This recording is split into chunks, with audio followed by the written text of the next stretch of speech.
نحمده ونستعینه ونصلی علی رسوله الکریم اما بعد اعوذ باللہ من الشیطان الرجیم بسم اللہ الرحمن الرحیم رب اشرح لی صدری ویسر لی امری واحلل عقدۃ من لسانی یفقهوا قولی آمین یا رب العالمین۔ السلام علیکم ورحمۃ اللہ وبرکاتہ۔ سیرہ سیشن کے پارٹ 36 کے ساتھ میں نادیہ آپ کی خدمت میں حاضر ہوں، اور آج کا پارٹ ہم شروع کریں گے ہر دفعہ کی طرح جس طرح ہم پہلے سے شروع کرتے ہیں، لیکن اس سے پہلے میں آپ لوگوں کو یہ یاد کرانا چاہتی ہوں، اس سے پہلے کہ میں خود بھول جاؤں، کہ پلیز اگر آپ یوٹیوب پہ دیکھ رہے ہیں، آپ نے یہاں پہ مس کیا ہے یا آپ کو واپس جا کے دیکھنا ہے، تو پلیز یوٹیوب کا چینل سبسکرائب ضرور کریں، کیونکہ لوگ ویو کرتے ہیں مگر سبسکرائب نہیں کرتے چینل کو، تو یہ میرے لیے بہت ہیلپ فل ثابت ہوگا۔ پلیز آپ چینل سبسکرائب کریں اور اس کو آگے فارورڈ ضرور کریں۔ اچھا جناب، تو ہم لاسٹ ٹائم بات کر رہے تھے کہ رسول صلی اللہ علیہ وسلم نے جگہ جگہ مختلف قبائل کو، مختلف شہر کے لوگوں کو جو ہے وہ میسج دینا شروع کیا تھا، اور اس بار انہوں نے نہ صرف یہ کہ دعوت اسلام دی بلکہ اس کے ساتھ ساتھ انہوں نے ان لوگوں سے پوچھنا بھی شروع کر دیا کہ اگر وہ رسول صلی اللہ علیہ وسلم کو اپنے قبیلے میں مدخم کر لیں اور ان کو اپنے اندر جو ہے وہ جذب کر لیں ایک طرح سے، کیونکہ رسول صلی اللہ علیہ وسلم کے اوپر قریش کے جو اٹیمپٹس ہیں مرڈر کے، اور اس کے علاوہ ان کی زیادتیاں بڑھتی جا رہی ہیں، دن بدن وہ زیادتیاں اتنی زیادہ ہوتی جا رہی ہیں کہ اب رسول صلی اللہ علیہ وسلم کو نظر آنا شروع ہو گیا کہ ان کا قریش میں رہنا بہت ہی مشکل ہو چکا ہوا ہے۔ تو اس لیے انہوں نے ہر جگہ جیسے آپ سمجھیں کہ بیج بونے شروع کر دیے ہیں، جگہ جگہ جو بھی قبائل جو ہے وہ آتے تھے حج کے دوران ان کے ساتھ، اور ہر جگہ رسول صلی اللہ علیہ وسلم نے بیج بونے لٹرلی شروع کر دیے کہ اب مجھے جو ہے وہ کون سا قبیلہ یا کون سا شہر جو ہے وہ قبول کرتا ہے، اور انہوں نے بیج کی طرح ہر جگہ اسلام کا میسج چھوڑنا شروع کر دیا اور یہ میسج دینا شروع کر دیا کہ کون ہے جو کہ مجھے قبول کرے۔ اور یہی بیج جب وہ رسول صلی اللہ علیہ وسلم بو رہے تھے تو ان میں سے ایک دفعہ یثرب سے 6 لوگ آئے، اور انہوں نے 6 کے 6 نے تقریباً جو ہے وہ اسلام قبول کر لیا، رسول صلی اللہ علیہ وسلم کا میسج جو ہے وہ قبول کر لیا، اور انہوں نے جو ہے وہ جا کے اپنے ملک میں بتایا۔ اور ہم نے یہ آخر تک جو ہے وہ پچھلے سیشن میں ڈیٹیل میں بات کی تھی کہ یہ لوگ یثرب کے لوگ جو ہے شروع میں تو رسول صلی اللہ علیہ وسلم پہچانے بھی نہیں کہ یہ خزرج قبیلہ کون سا ہے، کہاں سے آیا ہے۔ پھر انہوں نے یاد دلایا کہ وہ یہود کے پڑوسی ہیں، تو رسول صلی اللہ علیہ وسلم کو یاد آیا، اور پھر ان غریب غربا سے 6 لوگوں نے نہ صرف یہ کہ اسلام کا جو پیغام تھا اس کو قبول کر لیا، رسول صلی اللہ علیہ وسلم کے پیغام کو، بلکہ انہوں نے جا کے اپنے شہر میں اس کی جو ہے وہ تدریس بھی کی، لوگوں کو بتایا، اور لوگ بھی جو ہے وہ بڑے انہوں نے ایکسیپٹیبل تھے۔ اب کیوں تھے؟ پورے کے پورے عرب میں جہاں پر اتنی جہالت تھی، یہ واحد وہ کمیونٹی تھی جس نے اسلام کو اس طرح سے قبول کیا ایک ساتھ اتنے زیادہ نمبر نے، اور اس کے بارے میں بھی ہم نے بات کی تھی کہ اس کا ریزن یہ تھا کہ یہ لوگ یہود کے ساتھ رہتے تھے، ان لوگوں کو خود کو تو اندازہ نہیں تھا کہ رسول کیا ہوتا ہے، کتاب کیا ہوتی ہے، اللہ کی طرف سے وحی کیسے آتی ہے، ملائکہ لے کر آتے ہیں یا اللہ تعالیٰ کی ایک ذات ہے۔ لیکن یہود کے ساتھ رہنے کی وجہ سے، اور یہود جب بھی ان سے لڑتے تھے یا کوئی بھی معاملہ غلط ہوتا تھا تو وہ ان کو ایک طرح سے دھمکی دیتے تھے کہ بہت جلد وہ وقت آنے والا ہے کہ ہمارے نبی جو ہے وہ نبی کا ظہور ہونے والا ہے ہمارے درمیان، اور جیسے ہی ان کا ظہور ہوگا تو پھر تم دیکھنا ہم تم سب لوگوں کو تہس نہس کر دیں گے، تم سب کو ایک ایک کو ذبح کر ڈالیں گے، اور تم سب پہ قبضہ کر لیں گے، جو تمہاری زمینیں اور سب کچھ اس پہ قبضہ کر لیں گے۔ اب یہ دھمکی جو ہے وہ یہود کی ان لوگوں کے لیے بڑی پریشان کن تھی، یہ اس کی وجہ سے بہت، جسے کہتے ہیں نا کہ ایک اس میں بھی چلے جاتے تھے، بہت زیادہ ان کو برا بھی محسوس ہوتا تھا، اور یہ ایک بہت ہی عجیب سے کمپلیکس میں بھی چلے جاتے تھے کہ یار یہ کیا مسئلہ ہے کہ مطلب ان کے پاس ایک نبی آئے گا اور وہ اللہ کی طرف سے بھیجا ہوا ہوگا اور وہ اتنا زبردست اس کے پاس طاقتیں ہوں گی کہ ہم پر بھی قبضہ کر لیں گے اور دنیا پر بھی قبضہ کر لیں گے ہر چیز کے اوپر. تو یہ کیا ہے ایسا؟ تو جس وقت انہوں نے یہ سنا وہاں پہ رسول صلی اللہ علیہ وسلم کی زبانی کہ رسول صلی اللہ علیہ وسلم کو نبی بنا کے مبعوث کیا گیا ہے اور اللہ کی طرف سے آیا ہے اور وہ ساری چیزیں اور ان کو کتاب دی گئی ہے، تو ان کے ذہن میں وہ یہودیوں کی وہ باتیں موجود تھیں. اور جب ان کے ذہن میں وہ باتیں موجود تھیں اور جب انہیں موقع ملا کہ یہ اس نبی تک پہلے پہنچ گئے تو انہوں نے ذرا دیر نہیں لگائی اور انہوں نے قبول کر لیا. تو یہ سب سے بڑی وجہ تھی کہ جو یثرب کے جو لوگ تھے، مدینہ کا پرانا نام یثرب ہے اور ہم اس وقت تک یثرب کہیں گے جب تک رسول صلی اللہ علیہ وسلم نام تبدیل نہیں کر دیتے. تو یثرب کے لوگوں نے جو اتنی جلدی قبول کیا رسول صلی اللہ علیہ وسلم کو، اس کی بہت بڑی وجہ ان یہودیوں کا اس جگہ پر رہنا تھا، ان کے ساتھ رہنا. کہ یہودیوں کی جو ایروگنس تھی، ان کا جو ایک یہ فخر تھا اور ان کا جو ان کی جو یہ بوسٹنگ جسے کہتے ہیں نا کہ وہ بہت جو بڑھ چڑھ کے بولتے تھے اپنے نبی کے بارے میں اور پھر ان کے آنے کے بعد کہ ہم تم سب کو تہس نہس کر دیں گے، تو وہ سب تک آپ کہہ لیں کہ بیک فائر ان کے اوپر ہی ہو گیا. اور انہوں نے عربز کو، جو وہاں کے عرب تھے، ان کو سکھا دیا کہ نبی کیا ہوتا ہے اور وہ کتنا پاورفل ہوتا ہے اور اس کے ساتھ مل کر وہ کیا کر سکتا ہے. تو اس لیے یثرب کے لوگوں کے سامنے جیسے ہی نبی صلی اللہ علیہ وسلم نے پیشکش رکھی انہوں نے قبول کی. 6 لوگ تھے، یہ لوگ واپس گئے اور واپس جانے کے بعد اگلے سال یہ 6 جو ہیں یہ 12 کی صورت میں واپس آئے، یعنی کہ ڈبل ان کا جو ہے نمبر ہو گیا. اور یہ 11ویں سال میں 6 گئے تھے اور 12ویں سال میں جو ہے وہ 12 واپس آئے. اور انہوں نے رسول صلی اللہ علیہ وسلم کا پیغام جو ہے وہ اپنے درمیان پھیلایا اور بھی کئی لوگ مسلمان ہو گئے. اور یہ جو 12 لوگوں کا گروپ تھا یہ واپس آیا. اگین وہی بات ہے کہ حج کے لیے آپ پورا کا پورا مطلب پوری فیملیز نہیں آتی یا سب لوگ تو نہیں آتے، تو ہمیں نہیں معلوم کہ ایکچولی پیچھے مدینہ میں ایسے کتنے لوگ تھے کہ جنہوں نے اس وقت اسلام قبول کر لیا تھا ان 6 لوگوں کی وجہ سے. اور پھر یہ جب واپس آئے تو یہ 12 کا جو لوگ تھے اور ان میں ان کے نام، ان میں سے چند کے نام جو ہے نا وہ میں آپ کو بتاتی ہوں. اور یہ بعد میں بہت بڑے اور جلیل القدر صحابہ میں سے بنے. نام تھوڑے سے مشکل ہے اور میں نہیں کہہ رہی کہ آپ لوگ یاد رکھیں، لیکن یہ جانے مانے نام ہیں، جیسے کہ جابر بن عبداللہ بن ربیعہ. اور ان کے علاوہ جو ہے تھے معاذ بن حارثہ ابن عرفہ، یہ خزرج سے تھے. دخوان بن عبد القیس، یہ بھی خزرج کے ہیں. عبادہ بن سامت، یہ بھی خزرج کے ہیں. یزید بن ثعلبہ، یہ بھی خزرج کے ہیں. العباس بن عبادہ، یہ بھی خزرج کے ہیں. عبد الحسام بن التحان، یہ اوس میں سے ہیں. اور اویم بن ساعدہ، یہ بھی اوس میں سے ہیں. تو اس دفعہ ہم جو ڈفرینس دیکھ رہے ہیں ان لوگوں میں وہ یہ ہے کہ یہ سب کے سب خزرج کے نہیں ہیں، بلکہ ان میں سے 2 لوگ اوس کے بھی ہیں. لاسٹ ٹائم ہم نے بات کی تھی کہ صرف خزرج کا قبیلہ جو تھا اس کے لوگ تھے جنہوں نے آ کے اسلام قبول کیا تھا، اور اس دفعہ اوس کے بھی ہیں. اور یہ ہمیں کیا بتاتا ہے؟ یہ بھی ہم نے بات کی تھی کہ اوس اور خزرج کے درمیان بہت عرصے سے تقریباً 1 صدی ہو چکی ہوئی تھی کہ ان میں لڑائیاں تھیں آپس میں، اتنی شدید ان میں آپس میں لڑائیاں تھیں کہ یہ ایک دوسرے کی شکل نہیں دیکھنا چاہتے تھے. انہوں نے ایک دوسرے کے سرداران سب کے سب مار دیے ہوئے تھے، ان کے بیچ میں کوئی سردار باقی نہیں بچا تھا. اور اب جو ان کے سردار تھے وہ بڑے نو عمر تھے، وہ بڑے ینگسٹرز تھے، ٹھیک ہے. لیکن ہم یہاں پر دیکھ رہے ہیں کہ اوس اور خزرج اکٹھے ہیں، تو یہ بھی ایک ان کے لیے بہت بڑی نشانی جسے آپ کہہ لیں کہ ان میں جو اتنے عرصے کی لڑائی تھی، مگر جب یہ نبی کا معاملہ آیا اور ان کو اندازہ ہوا کہ ایک نبی مبعوث ہو گئے جو کہ مکہ میں ہیں اور ہمیں ان کے پاس جانا چاہیے، ان کا پیغام سننا چاہیے، تو اس پر یہ لوگ اکٹھے ہو گئے. تو یہ پہلی دفعہ تھا اتنے عرصے میں اور اتنی جنگوں کے بعد کہ یہ سب کے سب لوگ جو ہے وہ جو 12 لوگ آئے تھے یہ مکس تھے،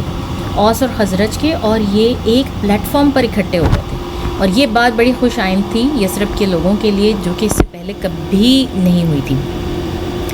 اچھا، جو پہلے جو 6 لوگ گئے تھے نا، ان میں ہم نے بات کی جابر بن عبداللہ کی، عقبہ بن عامر اسد بن زرارہ، اور یہ یہاں پر یہ وہ میجر لوگ تھے جو کہ باقی کے 7 لوگوں کو بھی اپنے ساتھ لے کر آئے. ٹھیک ہے، تو اب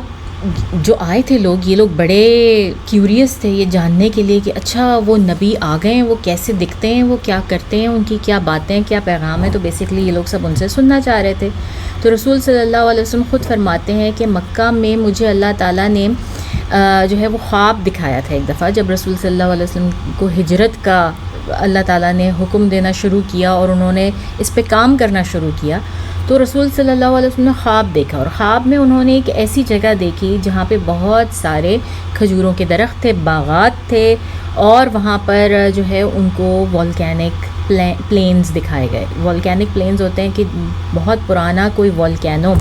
آتش فشاں پہاڑ جہاں پہ پھٹا ہو، اور پھٹنے کے بعد اس میں سے جو لاوا باہر نکلتا ہے وہ بہت عرصے کے بعد جو ہے نا وہ پتھروں کی طرح سے سخت ہو جاتا ہے. وہ کالے کالے رنگ کے پتھر ہو جاتے ہیں اور وہ انتہائی سخت ہو جاتے ہیں، اور وہاں پر جو ہے وہ اس جگہ پر بہت زیادہ کاشتکاری نہیں ہوتی یا کچھ اور نہیں ہوتا، لیکن وہ ایک اپنا لینڈسکیپ جو ہے وہ تبدیل کر دیتا ہے. تو رسول صلی اللہ علیہ وسلم نے خواب میں یہ دیکھا، لیکن وہ خود کہتے ہیں، ان کی حدیث میں، صحیح حدیث میں موجود ہے کہ مجھے لگا کہ یہ مجھے یمن کا کوئی علاقہ دکھایا گیا یا کوئی اور دکھایا گیا، اور یثرب کی طرف تو میرا دھیان بھی نہیں گیا. اب یثرب اللہ تعالیٰ نے کیوں دکھایا، ہم نے بالکل شروع کی جو ویڈیوز تھی نا اس میں بات کی تھی کہ یثرب جو ہے وہاں پر رسول صلی اللہ علیہ وسلم کے فیملی ٹائز بھی ہیں. رسول صلی اللہ علیہ وسلم کی دادی جو ہیں وہ یثرب سے ہیں، مدینہ سے ہیں. ٹھیک ہے، اور وہاں پر، اور پھر آپ یہ دیکھیں کہ سفر کے دوران جو ہے وہ رسول صلی اللہ علیہ وسلم کی والدہ ماجدہ کا انتقال بھی اس کے قریب ہی ہوتا ہے، جب بھی وہ یثرب کے قریب ہی تھے جہاں سے سویبہ ان کو واپس لے کر آئیں. اگر آپ کو یاد ہو، اگر نہیں یاد تو آپ شروع کی ویڈیوز میں، آڈیوز میں جا کے دیکھیں. سیرہ کے سیشن میں ہم نے بڑی ڈیٹیل میں بات کی تھی کہ کس طرح رسول صلی اللہ علیہ وسلم کا تعلق جو ہے وہ یثرب سے ہے، مدینہ سے بھی ہے. وہاں پر ان کے کزنز، دور کے سیکنڈ کزنز رہتے ہیں، اور ان کی دادی وہیں سے تھی. یعنی کہ جو یہ تھے عبد المطلب جو تھے، ان کی والدہ جو ہیں وہ یثرب سے تھیں. ٹھیک ہے، پردادی ہو گئی. تو اس طرح سے تھا. تو رسول صلی اللہ علیہ وسلم نے کہا کہ مجھے بالکل اندازہ نہیں تھا کہ جو ہے وہ یثرب ہوگا. یہ نتیجہ یہ نکلا کہ اگرچہ رسول صلی اللہ علیہ وسلم کے ذہن میں یہ بات تھی کہ اللہ ان کو کسی طاقتور قبیلے سے مدد دیں گے، مگر انہوں نے چھوٹے چھوٹے قبیلوں کی بھی جو ہے نا پرداخت میں کوئی کمی نہیں رکھی. یعنی کہ ان کا میسج سب کے لیے یکساں ہوا. انہوں نے ہر ایک کو ایک ہی طرح سے میسج دیا، جس کی بعد ہم دیکھتے ہیں کہ یہ جو ہے وہ مطلب یثرب کے لوگ اتنے طاقتور ہو کے سامنے آتے ہیں. ٹھیک ہے، تو لٹرلی رسول صلی اللہ علیہ وسلم نے بیج ڈالے تھے، ہر قبیلے کے ساتھ بیج ڈالے تھے، اور ان کو نہیں معلوم تھا کہ کون سا بیج جو ہے وہ ایک شدید تناور درخت کی شکل اختیار کر لے گا. تو یہ وہی چیز ہے. اب یہ ہوا کہ اس سال یہ 12 لوگ جو آئے تو انہوں نے رسول صلی اللہ علیہ وسلم کے ہاتھ پر بیعت کی، اور جب یہ واپس جانے لگے تو انہوں نے رسول صلی اللہ علیہ وسلم سے کہا کہ ہمیں کوئی ٹیچر دیجیے جو ہمیں سکھائے، یا وہاں پہ جو اور لوگ رہتے ہیں جو سیکھنا چاہتے ہیں، جاننا چاہتے ہیں، وہ ان کو بھی سکھائے. تو اس وقت رسول صلی اللہ علیہ وسلم نے مصعب بن عمیر، جو کہ بہت ہی جلیل القدر صحابی میں سے ہیں، مصعب بن عمیر رضی اللہ تعالیٰ عنہ، ان کو مقرر کیا اور ان کو ان لوگوں کے ساتھ، ان 12 لوگوں کے ساتھ واپس مدینہ بھیجا. مصعب بن عمیر کون تھے اگر آپ یاد کریں تو یہ وہ صحابی تھے جو کہ انتہائی مالدار گھرانے میں تعلق رکھتے تھے، اور ان کی والدہ حد سے زیادہ ان سے محبت کرتی تھیں. ان کے کرتے جو ہیں وہ لٹرلی شام سے اور ادھر ادھر سے جو ہے بہت ہی قیمتی کرتے کپڑے ان کے لیے سل کر آتے تھے، اور وہ اس قدر خوشبو میں معطر ہوتے تھے کہ جس گلی سے مصعب گزرا کرتے تھے نا، لوگ پہچان جاتے تھے صرف خوشبو سے کہ مصعب یہاں سے گزرے. اتنی دیر تک وہ خوشبو باقی رہتی تھی، اور انتہائی لگژری لائف انہوں نے بچپن سے گزاری تھی، ٹینیجر تھے جس وقت انہوں نے اسلام قبول کیا، اور جب انہوں نے اسلام قبول کیا تو ان کی انہی والدہ نے ان کو شدید عذاب کا نشانہ بنایا. کہتے ہیں کہ والد ان کے نہیں تھے تو انہوں نے چچا کے تھرو ان کو انتہائی مار پڑوائی اور انتہائی ان کے ساتھ جو ہے نا وہ برا سلوک کیا، یہاں تک کہ ان سے تمام تر کپڑے بھی اتروا لیے اور ان کو بالکل جسے کہتے ہیں نا برہنہ حالت میں ان کو چھوڑ دیا گیا. جب رسول صلی اللہ علیہ وسلم نے ان کو اپنے انڈر لیا، ان کی پرداخت کی، ان کو دین سکھایا، تو اس وقت ان کی ایسی کنڈیشن تھی کہ رسول صلی اللہ علیہ وسلم کو یہ لگا کہ ان کا نکلنا جو ہے مدینہ سے وہ سب سے زیادہ ضروری ہے. تو جیسے ہی مکہ سے جیسے ہی یثرب کے لوگوں نے کسی ٹیوٹر کو یا کسی مینٹور کو انہوں نے مانگا رسول صلی اللہ علیہ وسلم نے سے، تو فوری طور پہ انہوں نے مصعب بن عمیر کا نام لیا اور مصعب بن عمیر کو ان کے ساتھ روانہ کر دیا. اب مصعب بن عمیر کی جو اصل صلاحیتیں ہیں یا جو ان کی جو ہمیں نظر آتی ہیں نا وہ ہمیں یثرب جا کے نظر آتی ہیں، کیونکہ مصعب بن عمیر جو ہیں وہ یثرب گئے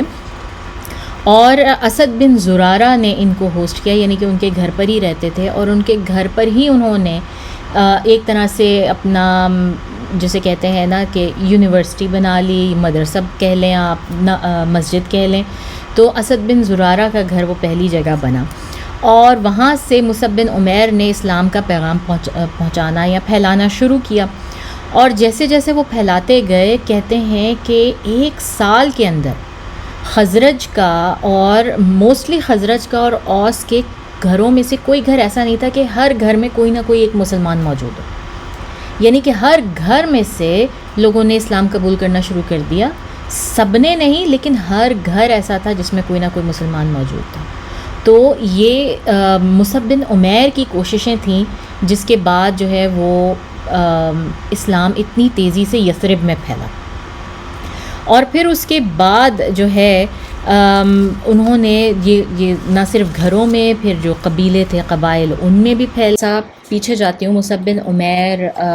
کے وہاں جانے سے پہلے کہ یہ 12 لوگ جب آئے تھے اور انہوں نے رسول صلی اللہ علیہ وسلم کے ہاتھ پر جو بیعت لی تھی نا، اس کو ہم کہتے ہیں بیت العقبہ. یہ عقبہ کا مقام ہے اور یہ عقبہ کا مقام جو ہے نا یہ جمرات کے قریب ہے جہاں پر پتھر مارے جاتے ہیں. وہاں پر ان لوگوں نے رسول صلی اللہ علیہ وسلم کے ہاتھ پہ بیعت کی اور اس کو بیت العقبہ اور اس کو بیت النساء بھی کہا جاتا ہے. بیت النساء اس کو کیوں کہتے ہیں؟ بیت النساء اس لیے کہتے ہیں کہ اس میں وہ تمام تر باتوں پہ رسول صلی اللہ علیہ وسلم نے ان لوگوں سے بیعت لی یا ان سے یہ پرومس لیا کہ جو کہ رسول صلی اللہ علیہ وسلم عموماً عورتوں سے لیتے تھے. اب عورتوں سے کیا لیا جاتا ہے؟ عورتوں سے جس وقت رسول صلی اللہ علیہ وسلم بیعت لیتے تھے تو وہ کیا بیعت ہوتی تھی کہ سب سے پہلے تو آپ ایک اللہ کو مانو گے، اس کے علاوہ کسی کی عبادت نہیں کرو گے، کسی بت کی پوجا نہیں کرو گے، کسی چیز کو اپنا الہ نہیں بنائیں گے. دوسرا اپنی جو ہے وہ عصمت کی حفاظت کریں گی اور مسلمانوں کے علاوہ کسی اور سے جو ہے وہ کوئی کیا کہتے ہیں شادی بھی نہیں کریں گی، اور جو شادی کریں گے اس میں بہت آنیسٹ بھی رہیں گے. بہرحال اپنی عصمت کی حفاظت کریں گی. تیسرا یہ کہ اپنی اولاد کو قتل نہیں کریں گے، اور اپنی اولاد کو قتل نہیں کریں گی، اس کے علاوہ اپنے شوہر کی جو ہے وہ مال و دولت کی حفاظت کریں گے، ان کی اولاد کی تربیت پہ دیں گے. تو بہرحال یہ والی چیزیں جو کہ ایک عورتوں کے لیے ہوتی ہیں، اس میں کوئی پولیٹیکل مسئلہ نہیں ہے، ٹھیک ہے نا. اس میں کوئی پولیٹیکل بیعت نہیں ہے کہ پولیٹیکلی جو ہے وہ کس طرح سے، یا رسول صلی اللہ علیہ وسلم ان سے یہ نہیں کہہ رہے کہ آپ مجھے پروٹیکٹ کریں گے اور میری خاطر اگر لڑنا پڑے گا تو آپ لڑیں گے، اگر آپ کو کٹ مرنا پڑے گا تو آپ سے، تو اس میں یہ والی چیزیں نہیں ہو رہی. تو اس وجہ سے اس کو یہ لوگ یثرب کے لوگ جس کو بیت النساء بھی کہتے تھے. تو رسول صلی اللہ علیہ وسلم نے یہ بیعت جو لی اس کو بیت العقبہ کہتے ہیں. تو اس وجہ سے اس کو بیت النساء بھی کہا جاتا ہے، ٹھیک ہے. اب اور اس میں بیسک جو ارکان تھے کہ نماز پڑھنی ہے آپ نے حج کرنا ہے، روزہ رکھنا ہے. روزہ بھی ابھی فرض نہیں ہوا تھا، لیکن جو احکام اس وقت تک آ چکے ہوئے تھے وہ سارے احکام جو ہیں رسول صلی اللہ علیہ وسلم اس کے اوپر بیعت لیتے تھے، ٹھیک ہے نا. اور بیسکلی مورل ویلیوز، جس طرح چوری نہیں کرنی، بدکاری نہیں کرنی، آپ نے کسی کے خلاف جھوٹ نہیں بولنا، جھوٹی گواہی نہیں دینی اور غیبت نہیں کرنی، اس طرح کے باتیں، اور اسپیشلی قتل ناحق، چاہے وہ آپ کی اولاد کا قتل ہو، چاہے وہ کسی بھی شخص کا قتل ہو، وہ سب آپ نہیں کریں گے۔ تو اس کے اوپر رسول صلی اللہ علیہ وسلم نے ان 12 لوگوں سے بیعت لی۔ پھر یہ 12 لوگ اپنے ساتھ حضرت مصعب بن عمیر کو لے کے یثرب گئے۔ مصعب بن عمیر اسد بن زرارہ کے گھر میں ان کی مہمانی میں رہے، اور وہاں سے انہوں نے اسلام کو پروپیگیٹ کرنا شروع کیا، پھیلانا شروع کیا، اور پھر جو ہے یہ سب کے سب مصعب بن عمیر جسے کہتے ہیں نا، ان کے وہ بن گئے استاد، ان کے استاد بن گئے۔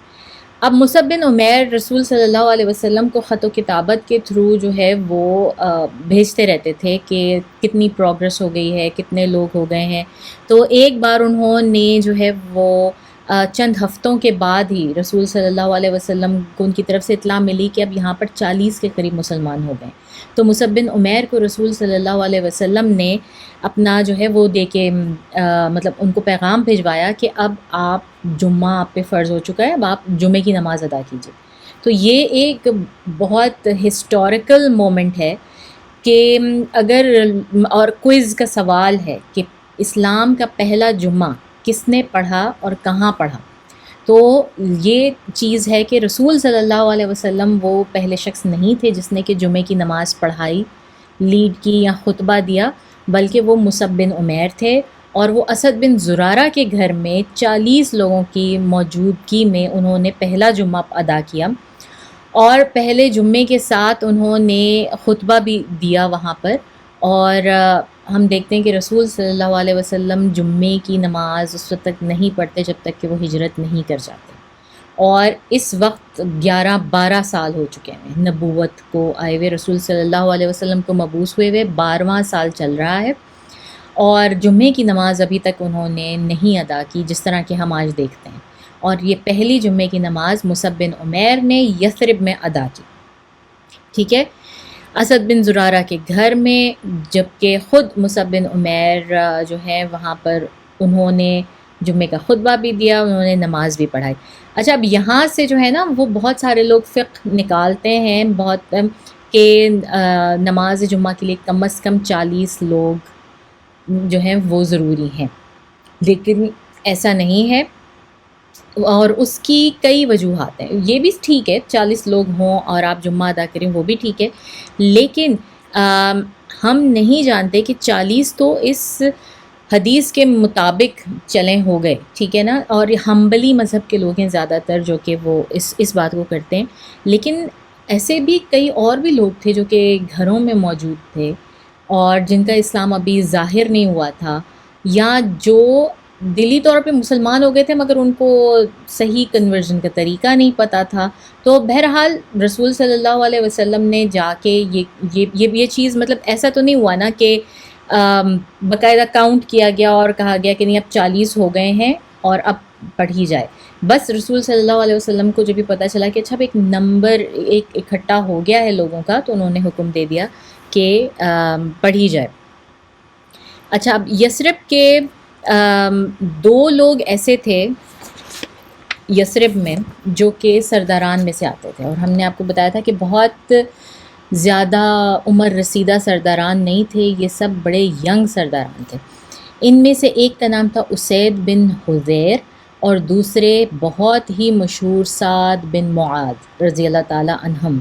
دونوں یہ دونوں لوگ جو تھے یثرب میں،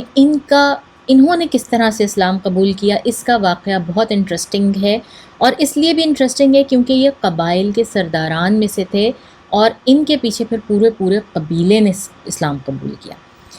تو ہم یہ بات کرتے ہیں کہ ایک مرتبہ ایسا ہوا کہ مصعب بن عمیر اور اسد بن زرارہ، یہ دونوں، مصعب بن عمیر کون ہے جن کو رسول صلی اللہ علیہ وسلم نے استاد بنا کے بھیجا، اور اسد بن زرارہ جو ان کو ہوسٹ کر رہے ہیں، شاید پہلے مسلمان یثرب میں۔ تو یہ دونوں جو ہے نا کہ تھوڑا سا باہر ایک لوکیلٹی میں جس کا نام تھا بنی عبد الاشل، وہاں پر ایک کوئی کنواں سا تھا، اس کے پاس یہ دونوں بیٹھے تھے، باتیں کر رہے تھے، اور جو لوگ آ رہے تھے اور جو مصعب بن عمیر ہیں وہ ان کو اسلام کا پیغام پہنچا رہے تھے، ان کی باتیں سن رہے تھے۔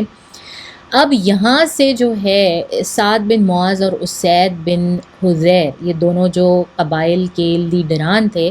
ان کا یہاں سے گزر ہوا. ان کو بھی یہ نظر آئے تو اسید جو ہے وہ بڑے غصے میں آ گئے. ان دونوں میں سے ایک جو اسید، یہ بڑے ہی غصے میں آ گئے اور یہ گھر گئے واپس اپنا نیزہ اٹھا کے لائے، اپنا یعنی کہ جو اپنے ویپنز جو ان کے وار کے ویپنز تھے، اپنا نیزہ اٹھا کے لائے اور انہوں نے کہا اس کو تو میں آج دیکھ لیتا ہوں نا، یہ شخص جو مکہ سے آیا ہے اور اس طرح سے لوگوں کو متنفر کر رہا ہے اپنے دین سے اور پتہ نہیں ان کو کیا کیا پڑھا رہا ہے، اس کو تو میں آج دیکھ لیتا ہوں. اور یہ جا کے اپنا نیزہ لے کر آئے اور ان کے سامنے گئے. اچھا، اب سعد بن معاذ جو ہے نا، انہوں نے اپنے آپ کو ایکسکیوز کر لیا. انہوں نے کہا کہ دیکھو اسید، اگر تم یہ کر رہے ہو نا تو میں نہیں کر سکتا، کیونکہ سعد بن معاذ جو ہے نا یہ اسد بن زرارہ کے کزن تھے، ان کا ان سے فیملی ریلیشن تھا. تو انہوں نے کہا کہ دیکھو یہ میں ظاہر ہے میں اپنے کزن کے خلاف نہیں کھڑا ہو سکتا، تو مجھے تم اس سے باز رکھو، تم نے جو کرنا ہے کرو. اب یہ اسید بن حذیر اس طرح یہ لے کر گئے اور قریب آئے اور آ کے انہوں نے خوب ان کو قرض کرنا شروع کر دیا، ان کو گالیاں دینی شروع کی، ان کو خوب برا بھلا کہا اور کہا کہ یہ تم نے کیا کام لگایا ہوا ہے. اور اسد بن زرارہ کو کہا کہ اس کو نکالو یہاں سے، جو تمہارا مہمان ہے یہ کیا کرتا پھر رہا ہے، اس کو یہاں سے نکالو ورنہ ہم تمہیں بھی نہیں چھوڑیں گے اور اس کو بھی نہیں چھوڑیں گے اور دونوں کو مار دیں گے. ان کو بہت تھریٹ کیا اور ان کو بہت قرض کیا سارا کچھ. مصعب بن عمیر یہ بہت جسے کہتے ہیں پولائٹلی سنتے رہے، خاموشی کے ساتھ اور بہت ہی تحمل کے ساتھ وہ سنتے رہے. اور سننے کے بعد جب اسید اپنی بات کہہ چکے، اپنا غصہ جو ہے پورا وہ نکال چکے، تو اس کے بعد مصعب نے ان کو آرام سے اطمینان سے کہا کہ ٹھیک ہے میں چلا جاتا ہوں، لیکن اس سے پہلے آپ میری بات سن لیں. آپ صرف اطمینان سے بیٹھ کے، میں صرف آپ سے اتنا چاہتا ہوں کہ آپ میری بات سنیں بیٹھ کے، اور میں آپ سے کچھ نہیں چاہتا.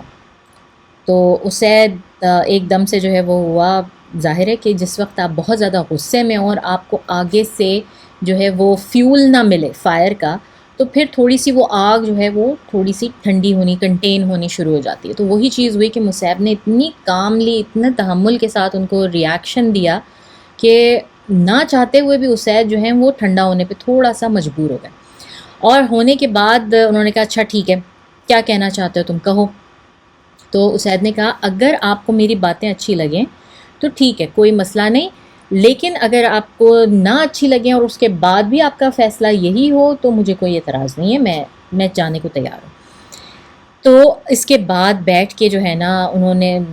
مصعب نے ان کو کہا کہ ٹھیک ہے آپ بیٹھیں تحمل کے ساتھ. اور اس کے بعد انہوں نے قرآن کی کچھ آیات ان کو سنانی شروع کی. اور ہم یہی دیکھتے ہیں کہ ان تمام صحابہ کرام کا، رسول صلی اللہ علیہ وسلم کا یہی اسلوب ہے کہ وہ کسی کی کوئی کلیریفیکیشن نہیں کرتے، کہ سوالوں کے جوابات بعد میں صرف اور صرف قرآن پڑھتے ہیں، قرآن پڑھ کے سناتے ہیں. انہوں نے قرآن پڑھنا شروع کیا اور اسید کی جو فیس کے ایکسپریشن تھے نا وہ چینج ہونے شروع ہو گئے، وہ بالکل چینج ہوئے. یہاں تک کہ اتنا اثر کیا اس قرآن نے اسید کے دل و دماغ کے اوپر کہ ان کی حالت بدل گئی. اور انہوں نے کہا کہ اچھا تو پھر مجھے کیا کرنا پڑے گا کہ میں مسلمان ہو جاؤں، مجھے مسلمان ہونے کے لیے بتاؤ کہ مجھے کیا کرنا چاہیے. تو اس پر مصعب بن عمیر نے ان کو جو ہے کہا کہ کچھ نہیں، آپ وضو کیجئے یا غسل کیجئے، وضو کیجئے اور کلمہ شہادہ پڑھیے اور آپ مسلمان ہو جائیں گے. اور بس اور پھر ان سے بیعت لی اور فوراً اسید جو ہیں انہوں نے اسلام قبول کر لیا، جو اتنے غصے میں آئے تھے اور اپنا نیزہ لے کر آئے تھے کہ بس آج تو ڈو اور ڈائی والی بات ہو جائے گی. تو یہ ہو گیا. اب یہ ہونے کے بعد جہاں پر چھوڑ کر آئے تھے سعد بن معاذ کو، وہاں واپس گئے. کچھ دیر کے بعد جب یہ سارا کچھ ہو گیا اور اسلام قبول کرنے کے بعد جب یہ واپس گئے وہاں پر، تو جیسے یہ واپس چلتے ہوئے آ رہے تھے نا، تو سعد بن معاذ ان کو دور سے، سعد بن معاذ رضی اللہ تعالیٰ عنہ دور سے ان کو دیکھ کر جو ہے وہ کہنے لگے کہ اسید جو ہے نا یہ بدل گیا، یہ وہ والا اسید نہیں جو گیا تھا یہاں سے، یہ واپس جو آ رہا ہے نا یہ ایک ڈفرینٹ آدمی ہے. یعنی اس سے پتہ یہ بھی چلتا ہے کہ وہ کتنے انٹیلیجنٹ تھے سعد بن معاذ، اور ان کو اندازہ ہو گیا تھا. اور یہ بھی ہمیں پتہ چلتا ہے کہ جیسے ہی کوئی بھی شخص اسلام قبول کرتا ہے، جو نیو ریورٹس ہوتے ہیں ہر کوئی آپ کو اس بات کی شہادت دے گا کہ نہ صرف یہ کہ ان کے اندر کی حالت بدل گئی ہے، بلکہ دیکھنے والے لوگ ان کی ظاہری حالت کو بھی بدلا ہوا محسوس کرتے ہیں۔ سب سے پہلی بات تو یہ ہوتی ہے کہ وہ جو ایروگنس ہوتی ہے نا جہالت کی، وہ ختم ہو جاتی ہے اور انسان بہت دھیما ہو جاتا ہے۔ تو انہوں نے ان کی چال دیکھ کر، ان کی چہرہ دیکھ کر ہی جو ہے نا پہچان لیا۔ تو اب اسید نے جانے سے پہلے مصعب بن عمیر اور اسد بن زرارہ کو یہ کہا کہ دیکھو میں فلانی جگہ پر جو ہے نا اپنے دوست کو، اس شخص کو چھوڑ کر آیا ہوں، سعد بن معاذ کو۔ اگر تم کسی طرح سے انہیں کنونس کر لو، اگر آپ لوگ ان کو کنونس کر لو نا، تو آپ کے خلاف کوئی بھی طاقت جو ہے نا وہ یثرب میں کھڑی نہیں ہوگی۔ یعنی کہ وہ اتنے پاورفل لیڈران میں سے تھے سعد بن معاذ جو ہے نا۔ تو اسید ان کو یہ ہنٹ دے کر گیا، یا ان کو یہ ایک مشورہ دے کر گیا کہ جو ہے اگر سعد بن معاذ کو آپ کسی طرح سے کنورٹ کر لیں، جس طرح سے میرا دل بدل گیا، اگر ان کا دل بدل جائے تو آپ کے خلاف کوئی بھی مدینہ میں یثرب میں کھڑے ہونے والا نہیں ہوگا۔ تو اس پر جو ہے مصعب بن عمیر نے اور اسد بن زرارہ نے کہا کہ ٹھیک ہے، آپ ان کو بھیجیے، ہمارے پاس ان کو بھیجیے۔ تو اب اسید نے کہا کہ میں کس حالت میں اٹھ کر آیا تھا وہاں سے، اور اب میں جا کے جو ہے وہ سعد کو ایسا کیا کہوں کہ جو ہے وہ واپس آئے۔ تو بہرحال بائی دا ٹائم وہ سعد بن معاذ تک پہنچے، انہوں نے ایک پورا کا پورا پلان ہیچ کر لیا، انہوں نے جو ہے وہ ایک پلان بنا لیا، اور اس کے بعد جو ہے نا وہ سعد بن معاذ کے پاس پہنچنے کے بعد انہوں نے کہا کہ بھائی میں تو اپنی سی جو ہے نا وہ کر کے آ گیا ہوں، کوشش کر کے آ گیا ہوں، اور میرے سے تو وہ آدمی نہیں نکلا، میں تو نہیں اس کو یہاں سے نکال سکا۔ اب تمہارا کزن وہاں پر ہے، لیکن مجھے یہ اطلاع ملی ہے کہ تمہارے کزن کو نا کچھ اور لوگ ہیں جو کہ مارنے کی کوشش کر رہے ہیں، کیونکہ انہوں نے مصعب بن عمیر کو جو ہے وہ اپنے پاس ہوسٹ کیا ہے، اور اس میں سچائی بھی ہو سکتی تھی کہ جو دشمنان اسلام ہیں، جن کو نہیں سمجھ میں آیا، وہ انہوں نے پہلے جو ہے وہ کوشش کی کہ اسد بن زرارہ نکال دیں مصعب بن عمیر کو اپنے گھر سے۔ جب انہوں نے نہیں نکالا تو وہ اب ان کو مارنے کا پلان کر رہے ہیں، اور تم کیسے کزن ہو، تم یہاں پر بیٹھے ہوئے ہو، اور تمہیں چاہیے کہ تم اس کو جا کے بچاؤ، ورنہ اگر کسی نے نکالنا ہی ہے، کسی نے اس کو مارنا ہی ہے، تو وہ بھی تم ہی ہونے چاہیے، کیونکہ you are the leader of the clean,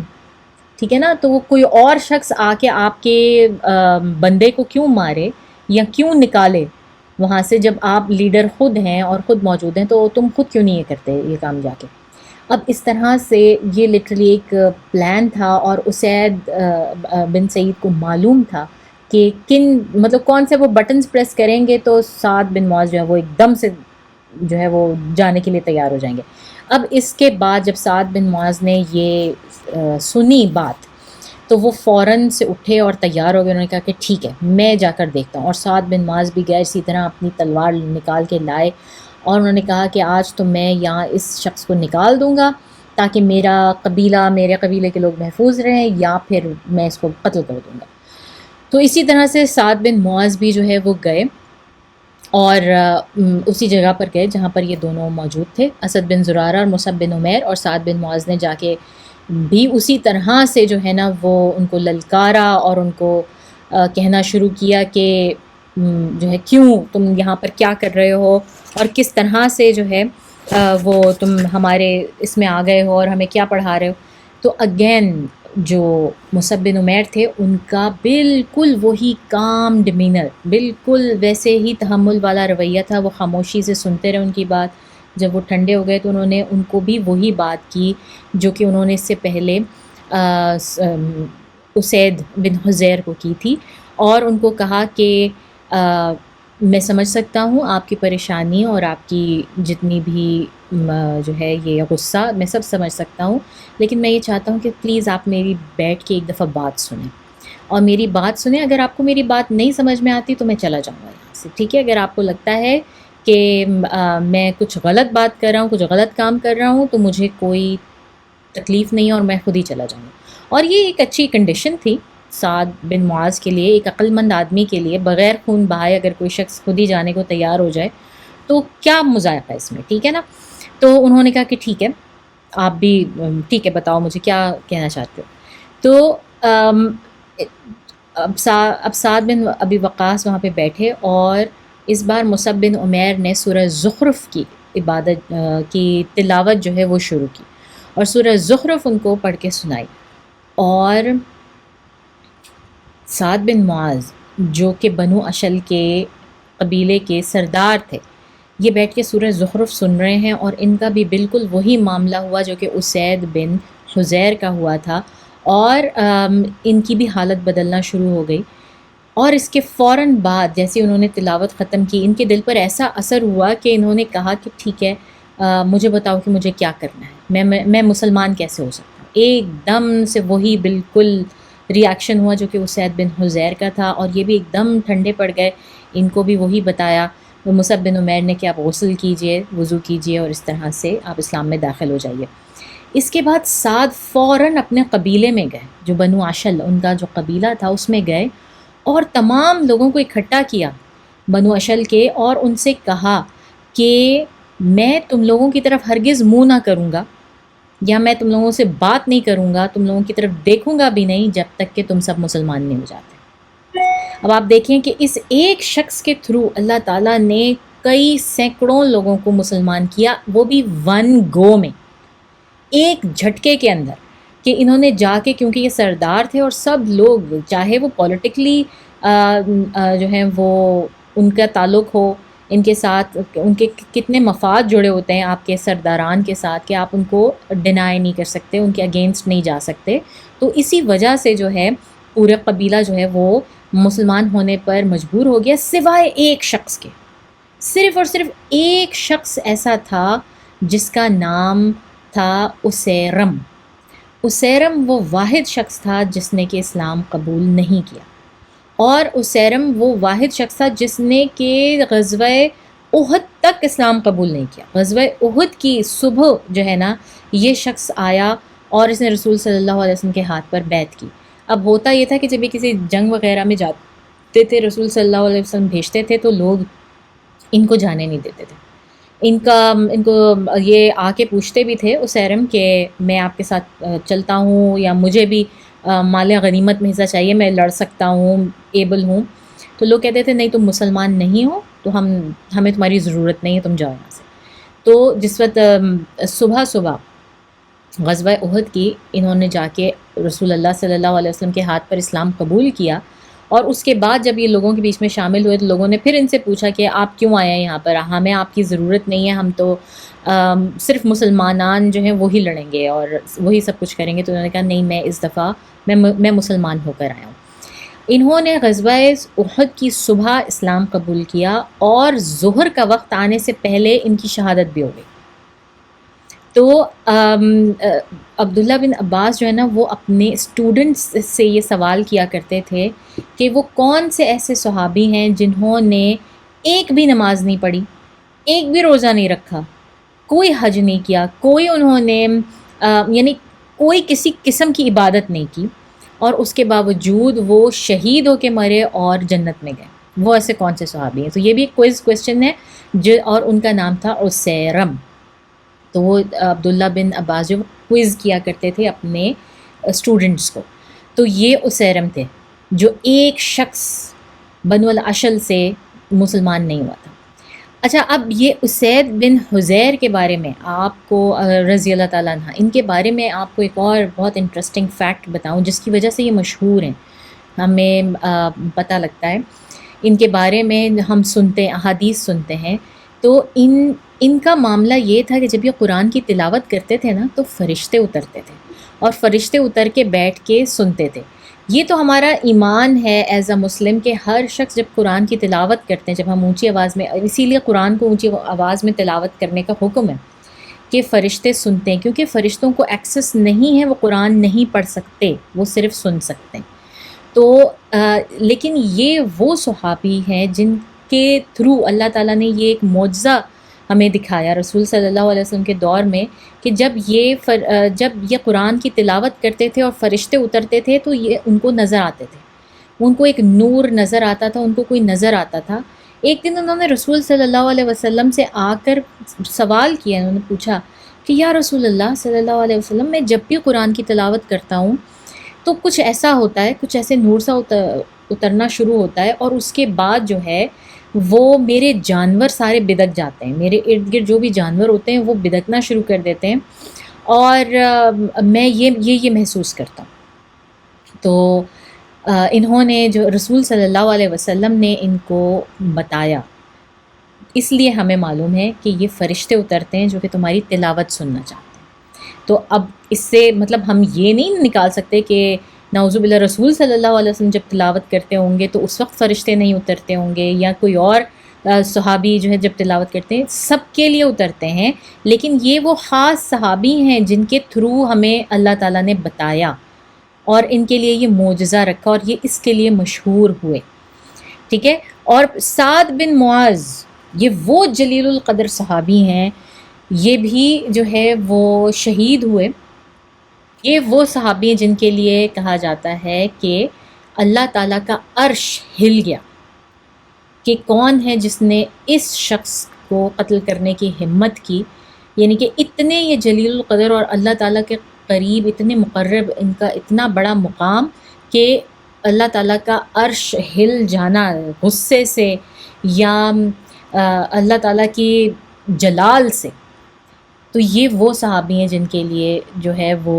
یہ چیز مشہور ہے۔ اور بھی ان کے بارے میں بہت کچھ آئے گا جیسے جیسے ہم مدینہ کے فیز میں، ابھی تک ہم مکہ کے فیز میں، لیکن اگلا پارٹ آپ بالکل مس نہ کریں کیونکہ اگلے پارٹ سے ہماری ہجرت شروع ہو جاتی ہے، ٹھیک ہے۔ ہم ہجرت پہ شروع کرنے والے ہیں سیشن، اور وہاں سے پھر جو ہے وہ ہمارا مدنی فیز شروع ہو جاتا ہے۔ تو یہ پریبلی آج کی ہماری جو ہے وہ آخری ایپیسوڈ ہوگی مکن فیز کی، ٹھیک ہے۔ تو اس طرح سے یہ دونوں بہترین صحابہ کرام مصعب بن عمیر کی وجہ سے جو ہے وہ انہوں نے اسلام قبول کیا، اور اسلام قبول کرنے کے بعد ان کی وجہ سے ان کے پورے قبائل نے اسلام قبول کیا، اور اب مصعب بن عمیر دیکھتے ہیں کہ یثرب میں ایک بڑی تعداد مسلمانوں کی ہو چکی ہے، یعنی کہ سینکڑوں میں آ گئی یہ تعداد، ٹھیک ہے۔ اور جب مصعب بن عمیر نے یہ دیکھا تو انہوں نے جو ہے وہ لوگوں سے جب ان کی گیدرنگز ہوتی تھیں یا ان کا خطبہ ہوتا تھا جمعہ کا، تو انہوں نے لوگوں سے یہ کہا کہ کیوں نہ ہم رسول صلی اللہ علیہ وسلم کو اپنے پاس یہاں بلا لیں اور ان کو یہاں پہ ہم ان کی حفاظت کریں، ان کی پروٹیکشن کریں، کیونکہ رسول صلی اللہ علیہ وسلم ہم دیکھتے ہیں کہ وہ اپنے آپ کو ہر سال پریزنٹ کرتے ہیں لوگوں کے آگے، اور کوئی بھی قبیلہ ان کو ابھی تک ان کی شرائط کے ساتھ مکمل طور پہ اپنے اندر جو ہے وہ لینے کو تیار نہیں ہوا۔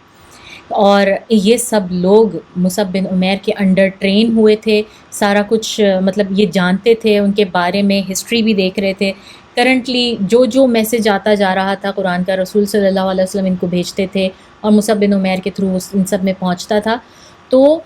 یہ سب لوگ اس بات پہ تیار ہو گئے، یا آپ یہ کہہ لیں کہ مصعب بن عمیر نے ان سب کو تیار کر لیا اس چیز پر۔ تو یہ وہ ہے، مطلب ہم نے اپنے بچپن میں بھی تھوڑی بہت، آپ کو پتہ ہے ہم ہجرت مدینہ پڑھتے تھے اسلامیات میں، ہمارے پاس سیرہ میں سے جو ہے نا چنیدہ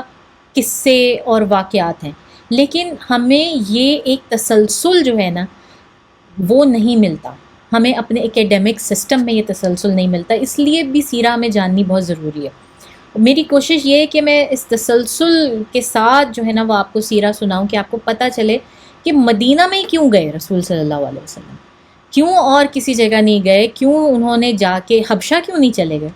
وہاں پر مسلمان موجود تھے، حبشہ کیوں نہیں چلے گئے، یمن کیوں نہیں چلے گئے، یا کہیں اور کیوں نہیں چلے گئے، کسی اور طاقتور قبیلے کے پاس کیوں نہیں چلے گئے، مدینہ میں ہی کیوں آئے۔ تو یہ آج کی ایپیسوڈ اور جو پچھلی ایپیسوڈ تھی، اس میں نے وہی آپ کو جسے کہتے ہیں نا وہ راہ ہموار کی ہے، وہ بتانے کی کوشش کی ہے کہ مدینہ ہی کیوں، اور کیسے مدینہ کے لوگ کیسے مسلمان ہو گئے تھے۔ کیونکہ میرے ذہن میں یہ سوال ہوتا تھا جب میں چھوٹی تھی اور میں اپنی ریگولر 9th میٹرک کی اسلامیات پڑھ رہی تھی، تو اس وقت مجھے یہ آتا تھا کہ اچھا ایک دم سے جب ہر جگہ جب قریش کے لوگ مسلمان نہیں ہوئے، وہ بھی عرب ہیں، تو مدینہ کے لوگ کیسے مسلمان ہو گئے تھے، اور انہوں نے کیسے رسول صلی اللہ علیہ وسلم کو جو ہے وہ اپنے اندر لینے کی جسارت کر لی اور تیار ہو گئے اس چیز پہ۔ تو پھر جب میں نے یہ سیرہ پڑھنی شروع کی تو پھر وہ بیچ کے جو لنکس تھے، جو کٹ آف لنکس تھے، وہ سارے کے سارے میرے بننے شروع ہو گئے۔ تو یہ وجہ تھی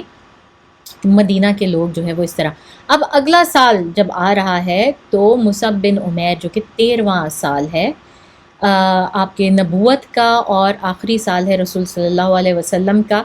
مکہ میں رہنے کا. اس وقت جو ہے وہ مصعب بن عمیر اس بار 75 لوگوں کو لے کر جو ہے وہ اوس اور خزرج دونوں کے،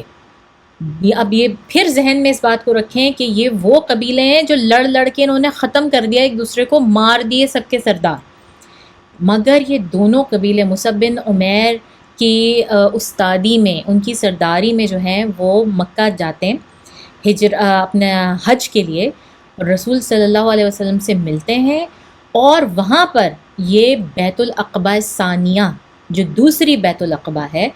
اس کو جو ہے وہ وٹنس کرتے ہیں، وہاں پر ان کے ہاتھ پر بیعت کرتے ہیں، اور اس وقت ان کو کہتے ہیں رسول صلی اللہ علیہ وسلم کو آپ ہمارے ساتھ چلیے، ہم آپ کو پروٹیکٹ کریں گے، ہم آپ کو ہر شرط کے ساتھ قبول کریں گے، اور آپ مدینہ میں آ کے رہیے. تو یہ سب کس طرح ہوتا ہے اس کی بھی میں آپ کو تھوڑی ڈیٹیل بتاتی ہوں کہ رسول صلی اللہ علیہ وسلم، اب جابر بن عبداللہ جو ہیں یہ بھی اس میں شامل تھے، اور جابر بن عبداللہ سے یہ حدیث مروی ہیں. وہ فرماتے ہیں رسول صلی اللہ علیہ وسلم 10 سال مکہ میں رہے نبوت کے بعد، اور لوگوں کو حج کے سیشن میں اسلام کی دعوت دیتے رہے اور پوچھتے رہے کون ہے جو مجھے سپورٹ کرے، مگر اکا دکا لوگوں کے سوا جو مدر، یمن یا ادھر ادھر سے تھے کسی نے اسلام قبول نہیں کیا، یہاں تک کہ اللہ تعالیٰ نے ہم یثربیوں کے گروپ کو اصلاح بخشی اور ہم ان پر ایمان لے آئے، ان کا یقین کیا اور قرآن سیکھا، یہاں تک کہ کوئی بھی قبیلہ ایسا نہ رہا یثرب میں جس کے لوگ مسلمان نہ ہوئے ہوں. اور پھر اللہ نے ہمارے دلوں میں ڈالا کہ ہم سب نے مل کر بات کی، آپس میں مشورہ کیا کہ ہم کب تک رسول صلی اللہ علیہ وسلم کو ایسے بھٹکتا چھوڑ دیں گے،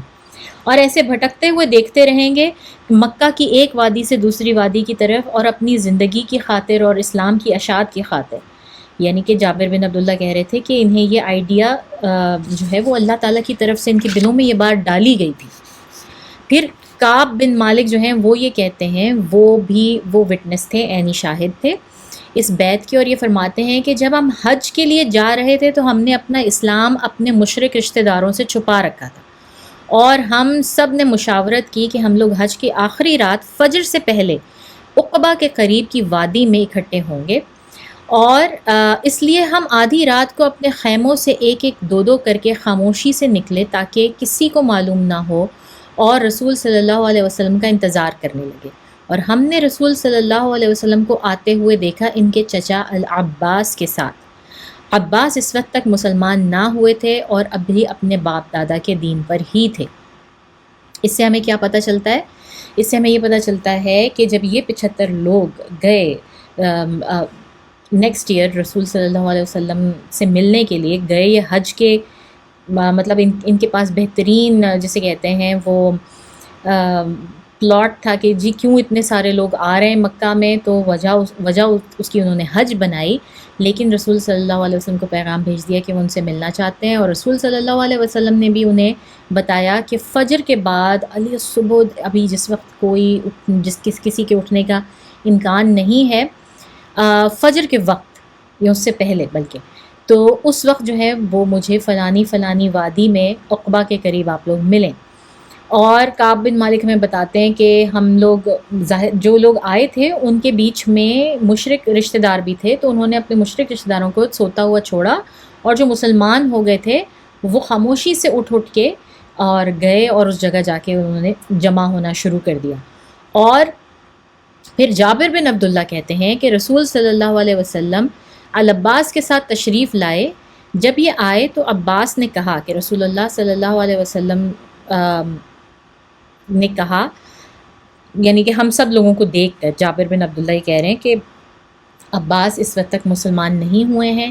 اور اس وقت رسول صلی اللہ علیہ وسلم کے ساتھ وہ جا رہے ہیں. اب آپ یہ دیکھیے کہ مسلمان نہیں ہیں مگر رسول صلی اللہ علیہ وسلم کے ساتھ گئے ہیں. اس وقت ہم دیکھتے ہیں کہ ابو بکر اویلیبل نہیں ہیں، تو رسول صلی اللہ علیہ وسلم عباس کے ساتھ انہوں نے شیئر کیا ہے، جو کہ اس وقت تک ایک مشرک ہیں، اپنے باپ دادا کے دین پر ہیں، اور ان کے ساتھ شیئر کیا، اور وہ ان کے ساتھ جانے کے لیے تیار ہو گئے، اور ان کو یہ معلوم ہے کہ رسول صلی اللہ علیہ وسلم جو ہیں وہ ہجرت کرنا چاہتے ہیں۔ اس کا مطلب یہ ہے کہ قریش میں جس طرح ابو طالب تھے، عباس ان کے ہی چھوٹے بھائی ہیں نا، وہ ایک ہی مدر سے ہیں، تو اسی طرح ابو طالب کے بعد عباس رضی اللہ تعالیٰ عنہ کو بھی بہت زیادہ رسول صلی اللہ علیہ وسلم کی فکر ہے، لیکن کیونکہ وہ عمر میں اتنے بڑے نہیں ہیں، اور ابو لہب اس وقت عمر میں اتنا بڑا ہے کہ وہ قبیلے کا سردار بن گیا ہے، ان کے ہاتھ میں بہت زیادہ کنٹرول نہیں ہے۔ لیکن اس کا یہ مطلب نہیں کہ انہوں نے تعلق ختم کر لیا رسول صلی اللہ علیہ وسلم سے، اپنے بھتیجے سے جو کہ ان کے بہت قریبی دوست بھی ہیں، ان کی عمروں میں بھی بہت زیادہ ڈفرینس نہیں ہے، اور میرے خیال سے دو سے 4 سال ہی بڑے ہیں عباس رضی اللہ تعالیٰ عنہ رسول صلی اللہ علیہ وسلم سے، اور ان میں دوستی بھی بہت زیادہ ہے۔ انہوں نے ایک ہی مدر کا دودھ بھی پیا ہے، تو یہ دودھ شریک بھائی بھی ہیں ایک طرح سے، تو ان میں آپس میں یہ دوستی کا بانڈ اتنا، اور رشتہ داری کا بانڈ، یا آپ کہہ لیں کہ یہ قبائلی حمیت کا بانڈ اتنا اسٹرانگ ہے کہ عباس رضی اللہ تعالیٰ عنہ جو ہیں وہ آتے ہیں اور رسول صلی اللہ علیہ وسلم کے ساتھ ان لوگوں کو دیکھنے کے لیے۔ اب ظاہر ہے کہ وہ تاجر ہیں، اور تاجر جو ہیں وہ مسلسل بیک اینڈ فورتھ ان علاقوں سے گزرتے تھے، اور وہ جانتے تھے بہت زیادہ لوگوں کو یثرب کے، لیکن جب وہ آتے ہیں اس گروپ سے ملنے کے لیے، تو عباس یہ دیکھ کے حیران رہ جاتے ہیں کہ اس گروپ میں کوئی بھی وہ بڑا بوڑھا یا جس کو وہ جانتے ہیں ان میں سے وہ کوئی بھی نہیں، یہ تو سب ینگسٹرز ہیں، اور وہ خود جو ہے نا وہ رسول صلی اللہ علیہ وسلم کو کہتے ہیں کہ میں تو ان میں سے کسی کو بھی نہیں جانتا، یہ کون لوگ ہیں جو ہیں وہ آپ کو لے جانا چاہ رہے ہیں۔ بہرحال کیونکہ ظاہر ہے عباس رضی اللہ تعالیٰ عنہ کے دماغ میں اس وقت تک یہ چیز نہیں ہے کہ اسلام کس طرح سے جو ہے وہ لوگوں کو جوڑتا ہے، اس میں کوئی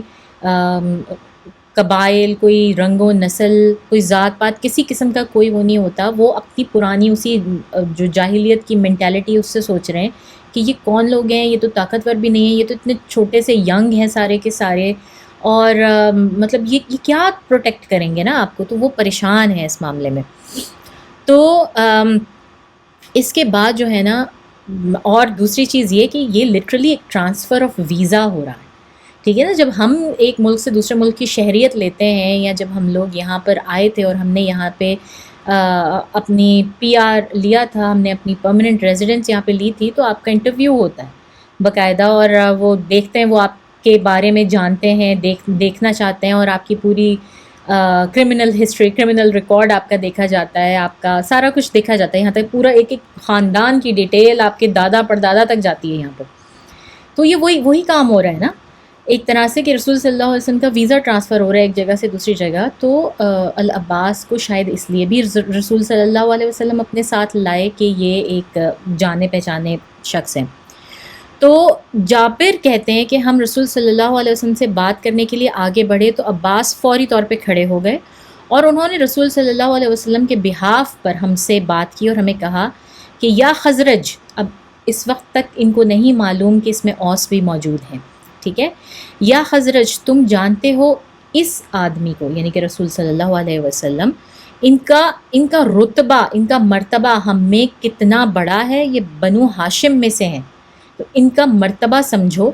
اور ہم نے ان کو اب تک بچایا ہے اپنے ہی لوگوں سے، حالانکہ ہم، یعنی کہ میں خود بھی جو ہے وہ اپنے لوگوں کے ساتھ ہی، یعنی کہ انہی کے مذہب پر ہوں، ان سے ایگری کرتا ہوں۔ یہاں سے ہمیں پتہ چلتا ہے عباس کی اپنی نریشن سے کہ وہ اس وقت تک اسلام قبول نہیں کرتے، ٹھیک ہے۔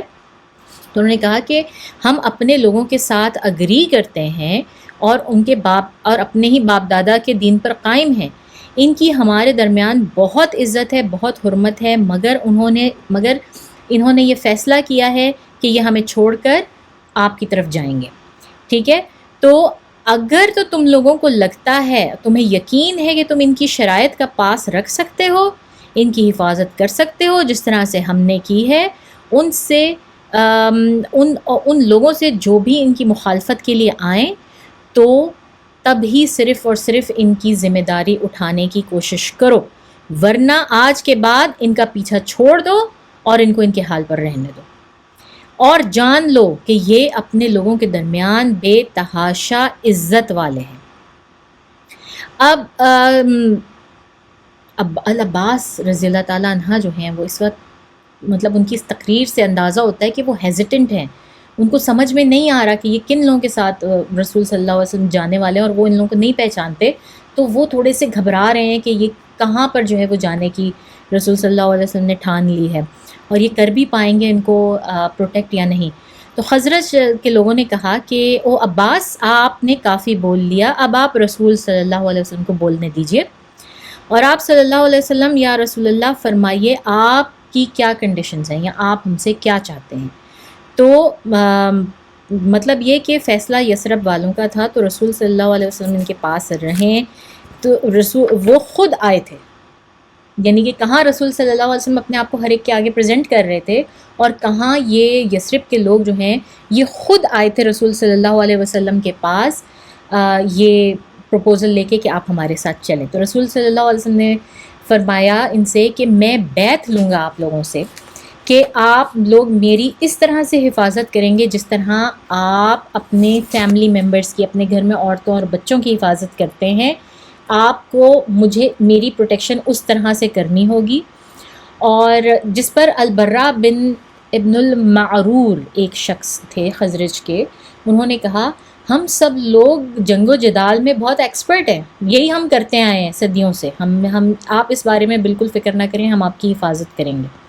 ہر طرح سے، آپ اپنا ہاتھ آگے بڑھائیں اور ہم بیعت دیتے ہیں۔ تو اس پر ابو الحشیم بن تیحان ایک اور شخص تھے، وہ کھڑے ہوئے، انہوں نے کہا یا رسول اللہ، ہماری یہودیوں کے ساتھ کچھ معاہدات ہیں، اور آپ صلی اللہ علیہ وسلم کو قبول کرنے کا مطلب ہے کہ وہ سارے معاہدے ٹوٹ جائیں گے، اور ہمیں یہ معلوم ہے۔ تو جب آپ صلی اللہ علیہ وسلم ہماری طرف آ جائیں گے اور اللہ تعالیٰ ہمیں کامیابی دیں گے، تو کیا آپ ہمیں چھوڑ کر واپس اپنے لوگوں میں آ جائیں گے؟ یعنی کہ جس وقت اللہ تعالیٰ ہمیں کامیابی دیں گے تو کیا آپ واپس اپنے قبیلے میں اور اپنے لوگوں کی طرف آ جائیں گے؟ سبحان اللہ، اس شخص کی عقل مندی دیکھیے اور ان کا رسپانس دیکھیے کہ ایک تو یہ اس بات پہ یقین پہلے کر چکے ہیں کہ جب رسول صلی اللہ علیہ وسلم ان کے درمیان آئیں گے تو ان کو کامیابی ملے گی۔ کمپیئر کریں اس کو، لاسٹ ویک ہم نے بات کی تھی کندہ قبیلہ تھا، اس کی بات کی تھی کہ انہوں نے کیا کہا تھا، انہوں نے کہا ٹھیک ہے ہمیں معلوم ہے ہمیں کامیابی ملے گی آپ کے ساتھ، لیکن جب آپ گزر جائیں گے تو کیا وہ ساری اتھارٹی ہم میں ٹرانسفر ہو جائے گی؟ انہوں نے یہ بات کی تھی۔ اور یہ کیا بات کر رہے ہیں؟ یہ بات کر رہے ہیں کہ ہمیں معلوم ہے کہ ہمارے معاہدات ٹوٹ جائیں گے، ہمیں معلوم ہے کہ ہم بہت جنگ و جدل میں اور یہ بڑا خونی معاملہ ہوگا، ہم وہ سب کرنے کو تیار ہیں، لیکن بس ہم یہ جاننا چاہتے ہیں کہ کیا آپ واپس چلے جائیں گے جب آپ کے معاملات طے ہو جائیں گے، اور لیٹ سے بعد میں جو ہے وہ پورا مکہ مسلمان ہو جاتا ہے، قریش اسلام قبول کر لیتے ہیں، تو کیا آپ ہمیں چھوڑ کے واپس چلے جائیں گے؟ تو انہوں نے رسول صلی اللہ علیہ وسلم نے ایک بہت ہی خوبصورت جملہ کہا اس وقت ان کو۔ رسول صلی اللہ علیہ وسلم نے کہا لا بل الدم الدم ولا حدم الحدم، یعنی کہ میرا خون تمہارے خون کے ساتھ، میرا جینا تمہارے جینے کے ساتھ، میرا مرنا تمہارے مرنے کے ساتھ۔ یعنی رسول صلی اللہ علیہ وسلم نے ان کو یقین دلایا کہ نہیں، میں پھر تم لوگوں کے ساتھ ہی رہوں گا، اور میں تم لوگوں کے ساتھ ہی اپنی باقی کی جو ہے وہ زندگی گزاروں گا۔ اور جو ہے وہ، اور رسول صلی اللہ علیہ وسلم نے یہی کیا۔ رسول صلی اللہ علیہ وسلم کی ڈیتھ بھی یثرب میں ہوئی، وہ مدینہ میں انہوں نے اپنی جان دی، وہیں پر مدفون ہیں، اور باوجود اس کے کہ مکہ فتح ہو گیا ان کی زندگی میں، ان کی حیات میں، لیکن وہ واپس نہیں گئے، مکہ واپس نہیں گئے۔ تو اس کے بعد یثرب کے لوگوں نے جو ہے نا بس وہ کھڑے ہوئے کہ بس خلاص ٹھیک ہے رسول صلی اللہ علیہ وسلم، آپ بتائیں کہ ہم آپ کو بیع میں کیا کہیں، کن الفاظ میں ہم آپ کو بیعت دیں اور آپ ہماری بیعت قبول فرمائیں، ہمیں یہ سب قبول ہے۔ تو رسول صلی اللہ علیہ وسلم نے ان سے کہا کہ تم لوگ کہو کہ تمہاری بیعت یہ ہے کہ تم سنو گے اور اطاعت کرو گے، سمعنا و اطعنا، یعنی کہ جو سنو گے اس کی اطاعت کرو گے، آسانی میں اور مشکلات میں، اور یہ کہ تم اپنا مال و دولت اللہ کی راہ میں خرچ کرو گے، نیکی کا کام کرنے میں برائی سے رکنے کی ترغیب دو گے، سچ بولو گے چاہے جو بھی اس کا انجام ہو، اور جب میں یثرب آؤں گا تو میری مدد کرو گے بالکل اسی طرح جس طرح اپنے خاندان کی بیوی بچوں کی کرتے ہو، میری اس طرح سے حفاظت کرو گے۔ یہ وہ واحد موقع ہے جس پہ رسول صلی اللہ علیہ وسلم، واحد اور آخری موقع ہے جس پہ رسول صلی اللہ علیہ وسلم نے یثرب کا لفظ استعمال کیا، ٹھیک ہے۔ پھر ان کے بیچ میں سے ایک آواز آئی کہ اچھا تو پھر اس میں ہمارے لیے کیا ہے، ہم یہ سب کریں گے آپ کے لیے، اس میں ہمارے لیے کیا ہے؟ تو رسول صلی اللہ علیہ وسلم نے صرف ایک لفظ کہا، الجنہ، کہ تم لوگوں کے لیے جنت ہے۔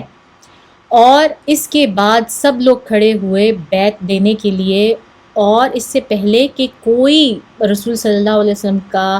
ہاتھ پکڑتا بیعت کے لیے، تو اسد بن زرارہ سب سے پہلے وہ کھڑے ہوئے، انہوں نے رسول صلی اللہ علیہ وسلم کا جلدی سے ہاتھ پکڑ لیا، اور ہاتھ پکڑ کے کہا اور نیچے کی طرف دبا دیا، یعنی رسول صلی اللہ علیہ وسلم نے آگے ہاتھ کیا تو انہوں نے اپنے ہاتھ سے پکڑ کے نیچے کی طرف دبا دیا، اور انہوں نے کہا رک جاؤ لوگوں، یثرب کے لوگوں رک جاؤ، ہم نے اتنا لمبا سفر، اتنا کٹھن سفر صرف اس لیے کیا ہے کیونکہ ہم یہ یقین رکھتے ہیں کہ یہ شخص حقیقتاً اللہ کے نبی اور رسول ہیں صلی اللہ علیہ وسلم، اور ایک بار یہ اپنے لوگوں میں سے نکل گئے اور تمہارے پاس آ گئے تو جان لو کہ تم نے بہت بڑی جنگ مول لے لی ہے، تو اگر تم تیار ہو تمہاری گردنیں کاٹی جائیں تو جاؤ اور بیعت کرو، اور خون اور جان لو کہ تم میں سے بہترین مارے جائیں گے، اور بیٹے باپ کو کھو دیں گے اور باپ بیٹوں کو، اور خون ریزی بہت ہوگی، اور اگر یہ نہیں کر سکتے تو ابھی بھی وقت ہے، رک جاؤ، شاید اللہ تعالی ہمیں اس لیے معاف کر دیں کہ ہم نے بیعت یا یہ وعدہ ابھی نہیں کیا۔ تو اب آپ اس میں بھی اسد بن زرارہ کی جرت بھی دیکھیں، ان کی انٹیلیجنس بھی دیکھیں کہ وہ ایک دفعہ پھر لوگوں کو جو ہے وہ انفارم کریں کہ ہم اپنی مرضی سے آئے ہیں، مگر تم لوگ جانتے ہو نا کہ ہم کیا اپنے اوپر کیا لے کے جا رہے ہیں، یہ کتنی بڑی ذمہ داری ہے، وہ ان کو انفارم کر رہے ہیں، اور یہ بھی انفارم کر رہے ہیں کہ اگر نہیں لے سکتے اب بھی بیک آف کرنا ہے تو ہو جاؤ، شاید اللہ تعالیٰ معاف کر دیں، یہ کہ ہم نے جان بوجھ کے مطلب بیعت نہیں کی، ہمارے پاس عذر نہ ہو، یہ عذر ہو اللہ تعالیٰ کو بتانے کے لیے، اور ورنہ تو جو یثرب کے لوگ تھے وہ انہوں نے اسد بن زرارہ کو کہا، اسد بہت بول لیا تم نے، بہت بول لیا، اب ہاتھ ہٹاؤ رسول صلی اللہ علیہ وسلم کے ہاتھ کے اوپر سے اور ہمیں بیعت کرنے دو۔ اور اس کے بعد ان سب لوگوں نے باری باری رسول صلی اللہ علیہ وسلم کے اوپر ہاتھ پر بیعت کی، اور انہوں نے جو بیعت کی رسول صلی اللہ علیہ وسلم نے ایک ایک کو جنت کی بشارت، ایک ایک کو ان کو کہا، ان سے جنت کا وعدہ کیا، اور اس سے ہمیں یہ بھی پتہ چلتا ہے کہ عشرہ مبشرہ میں ہمارے پاس 10 نام ہیں جنتیوں کے، لیکن صرف وہ 10 ہی نہیں ہیں جو کہ رسول صلی اللہ علیہ وسلم نے جن کو جنت کی بشارت اپنی زندگی میں دی، اور بھی بہت سارے لوگ ہیں جو کہ ہم گاہے بگاہے احادیث میں بھی سنتے رہتے ہیں، اور یہ اس وقت بھی ان لوگوں کی جماعت بھی ان میں موجود ہے۔ تو اس وقت العباس رضی اللہ تعالیٰ عنہ جو کھڑے یہ سارا معاملہ دیکھ رہے ہیں، اور ان کو سمجھ میں نہیں آ رہا کہ یہ کیسے لوگ ہیں، کہ یہ کیسے تیار ہو گئے ہیں، اور رسول صلی اللہ علیہ وسلم کے کو اس طرح سے پروٹیکٹ کرنے کے لیے، کیونکہ ان کے ذہن میں وہم و گمان میں بھی نہیں ہے کہ ان کے قبیلے کا کوئی شخص اس کو کوئی اور قبیلہ، کوئی اور لوگ جو ہیں وہ اس کو پروٹیکٹ کریں اور اس طرح ان کی حفاظت کریں گے، تو وہ ان کے پریشانی کے عالم میں سب دیکھتے جا رہے ہیں، اور آخر میں کہنے لگے کہ میں ان میں سے کسی کو نہیں جانتا، جیسے بندہ سیلف ٹاک کر رہا ہوتا ہے نا، کہ میں ان میں سے کسی کو نہیں جانتا، یہ سب چھوٹی چھوٹی عمروں کے لڑکے یہ سب کیا کریں گے، یہ سب کیسے جو ہے وہ مطلب ہینڈل کریں گے اس ذمہ داری کو، میں ان میں سے کسی کو نہیں جانتا۔ تو اس طرح سے جو ہے نا انہوں نے رسول صلی اللہ علیہ وسلم کی جو ہے وہ ان کے ہاتھ پر بیعت کی، اور اس کو ہم کہتے ہیں بیعت عقبہ الثانیہ، یہ ہے وہ اصل بیعت، اور اس میں کہتے ہیں مطلب اب آپ دیکھ سکتے ہیں کہ اس بیعت میں اور جو پہلے ہوئی تھی اس میں فرق ہے، اس میں رسول صلی اللہ علیہ وسلم صرف اور صرف ان کو نماز، روزے، مورل ویلیوز اور مطلب طریقے رہنے کے، زندگی گزارنے کے، اس کے بارے میں بتا رہے ہیں، مگر اس بیعت میں ٹوٹل پولیٹیکل وار فیئر، مطلب آپ کا اکنامیکل اور ہر لحاظ سے جو ہے وہ بیعت ہو رہی ہے، تو اس لیے یہ کہلاتی ہے اصل بیعت العقبہ۔ تو ہم اس کو یہاں